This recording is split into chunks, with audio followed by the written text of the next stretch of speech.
Hey guys, it's Coach Kathy Richardson. Welcome back to my kitchen. It's been a minute since we've done a cooking video, and I've had a lot, and I mean like a lot of requests for salad dressings. And you've probably heard me say in a few other videos, if you've been watching for a little while, that we're trying to reduce our exposure to seed oils. Highly inflammatory, they can cause joint pain, they're really bad for your heart, and they're just not good eats. And so we're trying to limit our exposure to them. And we found, like, over the course of last year when we were really working on doing that, the places we found them the most were in mayonnaise and in our salad dressings.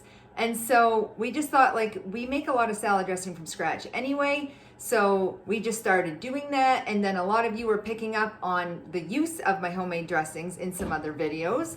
And so I thought, okay, let's just do a little salad dressing tutorial video. If you like content like this, and if you haven't yet, please hit like and subscribe and hit the notification bell so you don't miss it when we make awesome videos like this. The three dressings we're going to do today are a creamy ranch dressing, and then we're going to do just your basic balsamic vinaigrette, and then we're going to do my Thai peanut dressing. And the cool thing is I'm going to make all of these right in mason jars. And guys, don't be throwing away your pickle jars either, or your lids, because they're just going to screw on and they're going to make great vessels to shake and then just store right in the fridge. So you make it right in here and then it pops right into the fridge after. Also, another tip, if you didn't know, if you want an instant shaker jar, save your Parmesan cheese lids, and because they always fit the top of a standard mason jar. A little bit of Vinegarette 101.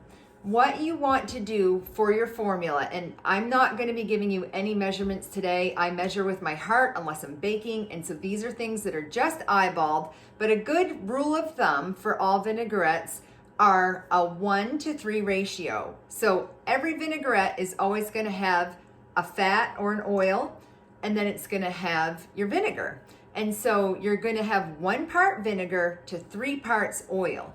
And then you can shake that up and do just that. Like, you can literally just do olive oil and lemon juice and nothing else, and that's actually pretty tasty. I'd probably still add some salt and pepper, but you can do that. But it's gonna separate quickly. And so if you add an emulsifying agent or a binder, that's gonna help keep it all together. And still, once it sits in your fridge for a day or two, or even maybe like overnight, you're gonna wanna shake it every time before you use it, just to make sure it's as combined and homogeneous as possible. But it's not gonna totally separate that way it will if you don't use an emulsifying agent.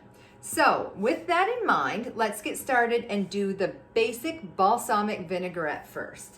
And so in my mason jar, for this one, I'm actually going to use olive oil. And this is a Moroccan olive oil. You want to check and see that it's extra virgin cold pressed. So if it's going to be a 1-to-3 ratio, I'm going to put in my vinegar first, so then I can eyeball how much olive oil to use. And this is just Chris and I here, so I don't want to make a ton of this. So I'm not going to fill my whole mason jar up. So this was just aged balsamic vinegar. I think I got that at Winners or Costco or something. And then I'm just going to start adding my olive oil. Now, olive oil is a really strong flavor, and not everybody actually loves it. And the extra virgin first press is going to be quite a strong flavor again. So if it's too powerful for you, and it is for me, I don't care for straight olive oil, I'm actually going to top it up with my avocado oil. So both olive oil and avocado oil are super heart healthy, but your avocado oil is just going to be a little less strong. Like, it can be really pungent and almost, some people will call it fruity, and I get that, but the aftertaste to me is just kind of strong. So we're looking at about this much, and if you can see there on the camera, and I think you can, you know, we've got 1 parts to 3 parts. So maybe like 1/4 cup to 3/4 cup, somewhere around there. Every vinaigrette is going to have a little bit of salt and a little bit of pepper. And you could stop here, but I'm not going to. I actually like my vinaigrette a little sweet. And my favorite sweetener to use for things like this is Torani's just sweetener. So this has no flavor, it's just sweet. So I'm doing 2 pumps of that, and this is the liquid, and everything's better with garlic, so I'm going to put a little bit of garlic in here.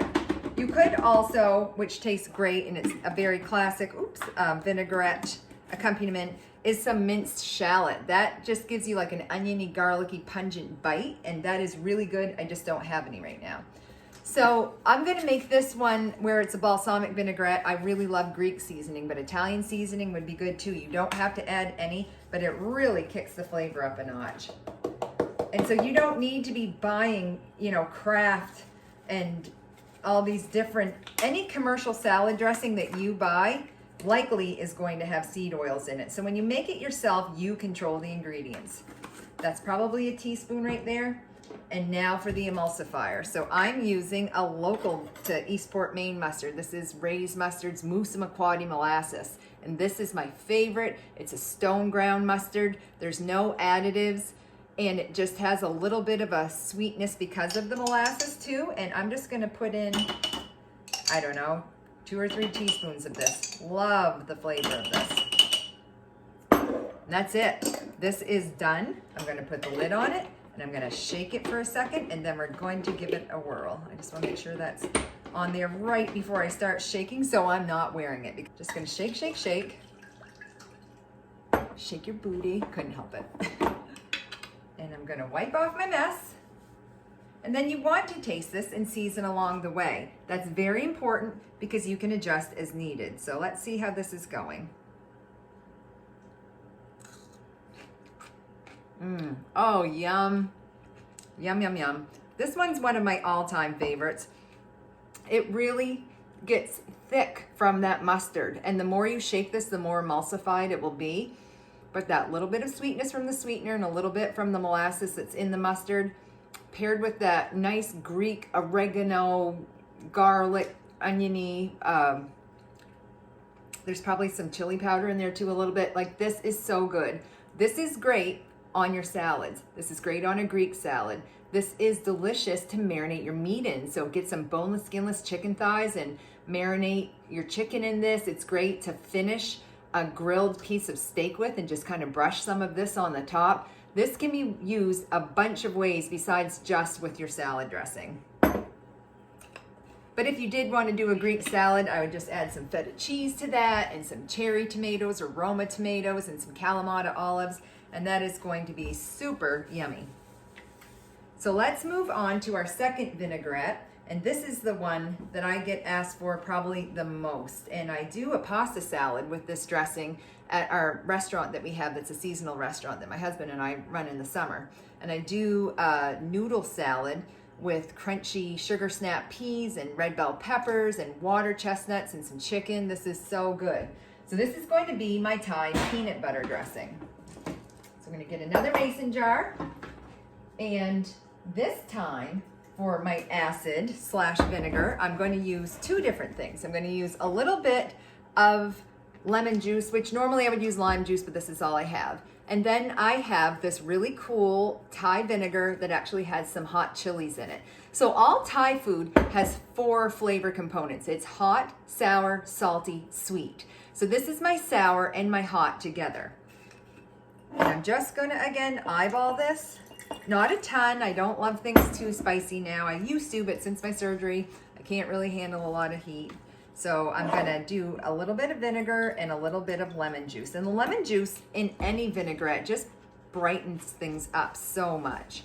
And I'm also going to add some garlic again because everything's better with garlic.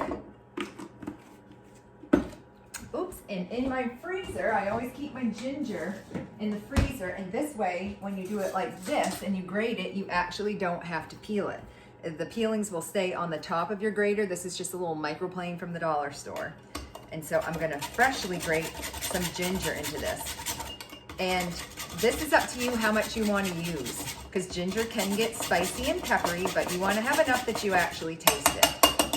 And so this dressing definitely has like a sesame ginger flavor to it. And on that note, the next thing I'm gonna add is some sesame oil. Now this is not a cooking oil. This is a finishing oil. This is only for flavor. Like, this is not something you wanna put in a pan with very high heat. It's probably gonna burn, and it just isn't a high smoke point oil the way your other oils are. So this is purely for flavor only. but a good half a teaspoon. And then I'm gonna go in again with my avocado oil because I don't want the olive oil to compete with the flavors of everything going on in here. So although there are some Thai mustards, my emulsifying agent for this specifically is gonna be powdered peanut butter because I want to get that nutty peanut butter flavor because it's a peanut butter dressing. You can use regular peanut butter too, but again, if you check the ingredients, it has seed oils in it. It's probably going to be ground peanuts, and then your next ingredient is probably going to be soybean oil, which is garbage for your heart. It is not good for you at all, and it is not good eats. So even ones that you've been lied to and told that, oh, these are heart healthy, like canola oil, no, it's garbage. Any oil that comes from a vegetable that if you don't squeeze it, you wouldn't get oil immediately. Like if you squeeze an olive, you're going to get olive oil. If you squeeze the avocados, you're going to get avocado oil. If you squeeze a coconut and press it, you're going to get coconut oil. But you can't squeeze corn and get corn oil. You can't squeeze a canola plant and get canola oil. Those are highly, highly processed oils, and our bodies don't even know what to do with them because they're basically not even real food. So this is going to get 4 pumps of sweetener because this Thai dressing is a little bit sweeter by nature. So we have our sweet, we have our sour, we need our salt. So because it's Thai, I'm using fish sauce. If you don't like fish sauce, you could use just soy sauce. But to me, Thai food and fish sauce kind of go hand in hand. A little goes a long way with this, just a couple of squirts, like 1/4 teaspoon maybe. And then to add a little bit more heat, I am going to add some sambal, which is this rooster chili paste, and just probably like a 1/4 teaspoon. So hot, sour, salty, sweet. And then we're going to put our lid on and hopefully make out better than our last lid. The best lids for a mason jar are your mason jar lids. And though you can't reuse them if you're going to be canning again, like if you bought pickles from somebody at a farmer's market, save your lids because they're great for stuff like this. You can reuse the ring, but you can't reuse the flat part if you're going to be canning again. But for just salad dressings and things like this, you absolutely can reuse your lid. And I'm not even sure if this one's going to fit either, but let's give it a whirl. Yep, that's better. So we're going to shake, shake, shake, shake, shake, shake, shake, shake, shake. And you can see it actually looks like a creamy peanut butter. And it's time to taste. I'm excited because I know this one tastes good. Sorry here, I'm trying to make sure you can see everything. So this is a creamy, sweet, a little spicy peanut butter dressing. It's hard to pick a favorite because I do really like these. These are very regular things that we make. This is so good if you stir fry your chicken and then you pour this over the top with some broccoli and some water chestnuts and some bell peppers. This makes a great stir fry dressing too. Yum. Okay, moving on to number 3. Sorry, I've got a little bit of a mess going on here. Number 3 is going to be our creamy one.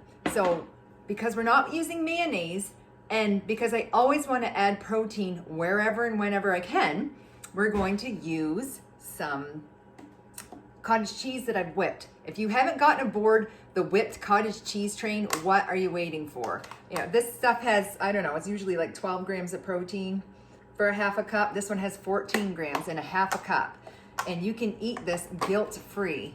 And it is thick and luscious and just, it's amazing how nice this blends up, and you're never going to miss sour cream. There's nothing wrong with sour cream. I love sour cream, but it doesn't have the protein content that the whipped cottage cheese does. And this has actually been sitting out for a little bit, and I have my oven going because I'm baking some sourdough bread. So this right out of the fridge, you usually can turn it right upside down and it's not even going to fall off your spoon. But this is great. So we're just going to put some of this in our jar. And when I get my cottage cheese home, the first thing I do is go pull out my Ninja blender and I blend it up. So this is ready to go when I need it because I can be a little lazy. And so if I'm making something that needs sour cream, I might just reach for the sour cream instead. But if I have this all ready, then I'm more apt to use it. So again, it's just Chris and I here. I want to save some of this in case if we need some that we don't want a ranch flavor with.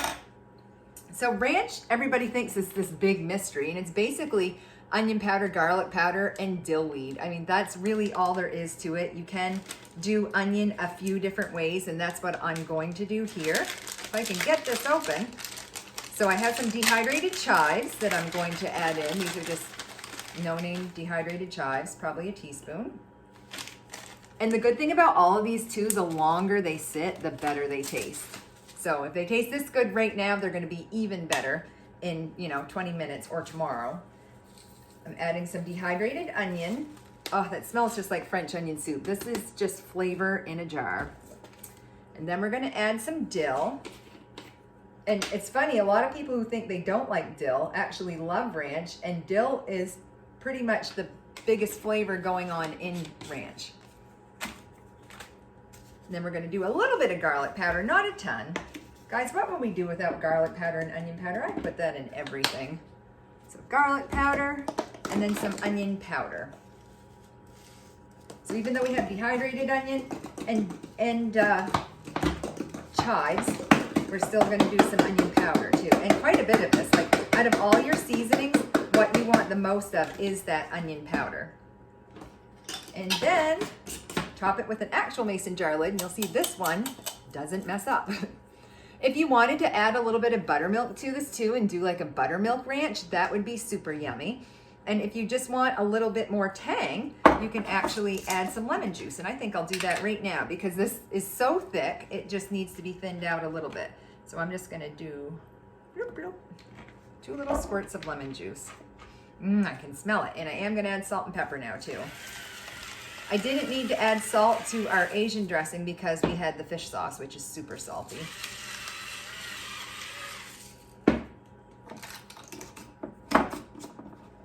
There we go. We're gonna shake, shake, shake, shake, shake. And look how good that looks.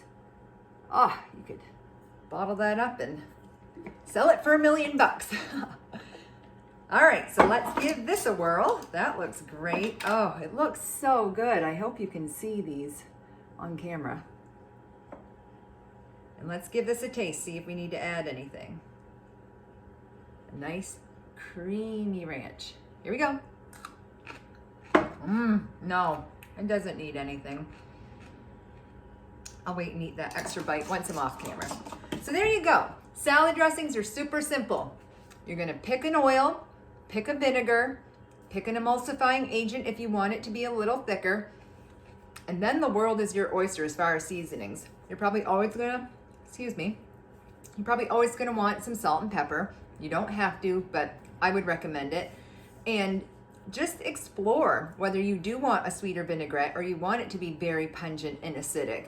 Try lime juice instead of lemon juice. Try grapefruit juice. That would be fabulous too. And vinegars. Next time you're in like Home Sense or Winners or even your local grocery store, just look at all the vinegars. Apple cider vinegar makes a delicious dressing, as does red wine vinegar, white wine vinegar, champagne vinegar. There's the rice vinegar for different Asian dishes. There's so many different flavor combinations. And maybe you like extra virgin olive oil and you really like that fruitiness. And if you just want a blank canvas that's heart healthy, go with your avocado oil. So I hope that you enjoyed this, and let me know what vinaigrettes you make. Let me know if there's anything else that you want me to try. And I love cooking for you, so we'll see you soon. Bye.